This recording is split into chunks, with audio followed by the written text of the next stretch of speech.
I know everybody's really anxious to check out this movie or this film, so I will try to be very brief. Hello, everybody. I don't know how many of you folks came to the original attempt to screen this film, but actually, right after I finished speaking, the fire alarm went off, which I think was really a sort of appropriate summation of everything I have to say. So this is. I just wanted to start off with some words by the director. I grew up connected primarily by technology to Latin America. The connection that I had through my father to Peru was mediated largely by television, the telephone, and home videos. And this was a take that I didn't really find obvious, but I think that Alex Rivera, when he was interviewed, and when he gave this quote, he actually said that it might seem obvious. And so I wanted to point it out because to me it wasn't. I've only seen Star Wars as a story of migration. Luke Skywalker is a peasant farmer whose house is destroyed by the Imperial Army and who goes on the run. He has to go through border checkpoints and make deals with human smugglers. It's the story of someone who is in many ways a war refugee who's uprooted and tossed out into the galaxy. And that was the first time I ever thought about Star Wars in that way. So when he mentioned this as sort of one of his Star Wars as one of his inspirations for Sleep Dealer, I was actually kind of caught off guard. I was thinking of some other things. But he mentioned Terry Gilliam's Brazil, Fritz Lang's Metropolis, and John Ford's Grapes of Wrath. So migration was definitely top of mind for him when he was making this. And I just recently found another quote here about Star Wars. But even though in our culture we celebrate someone like Luke Skywalker, nobody asked him for a passport. And when he goes to kind of cross the border, we root for him, and we root for him to break the law, and we root for him to escape. And I thought that was really an interesting way of looking at Star Wars. So we can see that for Rivera, he's really looking at immigrants as users of technology in a way that other families are not. And some of the main points that he's sort of making in the film, I don't want to give away too much, obviously, where that technology destroys distance. There's this idea of technology being something that connects, alienates, as well as liberates simultaneously, or maybe to different individuals. And then there's this idea of a mediated experience and the mediation being handled through technology. There's these ideas about it destroying borders, and he talked to mothers who saw the film and thought, or to children who, I don't know, to people who were raised by their mothers over Skype because of borders. After screening the film, and it's this film, which I think is really interesting, has been called in Peru. It was called neo-realist science fiction. I think is a really interesting way of classifying it. So I want to take everybody on sort of a thought experiment. So this movie was filmed in 2008, I believe, and this is what I found. So let's just talk about technology real quick and place ourselves in 2008. So this is what smartphones looked like in 2008. That is one of the first iPhones, and that is the first commercial Android phone. So this is what was going on 11 years ago. There's also the financial crisis and a $700 billion bailout, if anybody remembers that. 2008 was actually also the peak of, or not the peak, but sort of the ramping up of drone strikes. So placing ourselves, like now it's sort of not in the news as much because it's just kind of routine. Well, I guess I shouldn't say that since one of our drones just got shot down. But this, if you can see here with the pink arrow, we're actually seeing time going from left to right, that the drone strikes are actually starting to ramp up right around 2008. So the thought experiment that I want to sort of present here is that the film was made in 2008. We're in 2019, and I think that the future that it sort of depicts is somewhere out there. So we're sort of like kind of in the middle. So we're still talking about things, even though the film was made in 2008. We're still talking about things that haven't happened yet. So me being a technologist, I have this really weird way of thinking about it. It's something that I love, but also I just don't trust it. Things don't always turn out the way they were advertised. So Taylor mentioned that we did a program here with the sort of like side by side with the classified panel. And one of the things that we did was we looked for faces in art that were on display in this museum in order to match those faces to people who came to the classified panel. And this is, the green box around this man's private parts are sort of hard to see, but this is what one of our face detection algorithms detected as a face in this art.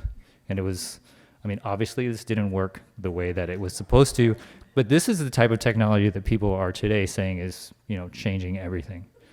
Mistakes are made. All right. So also, what I would like to have people think about is that the things that we, as inventors or consumers, will into existence, right? They look shiny and new on advertising, but then once they reach like the harsh face of the enemy, right? They don't always look so shiny anymore. So these are 3 payment experiences that I've had locally recently. None of them really worked the way that they were originally designed to. And here's one of my personal favorites. This is what you will be greeted with if you try to pay for parking in Kaimuki. I'm still not sure how this machine works. And here's the thing, this changes every month. It doesn't always look like this. That was designed, right? That's technology. So this is a review from the New York Times for a sleep dealer.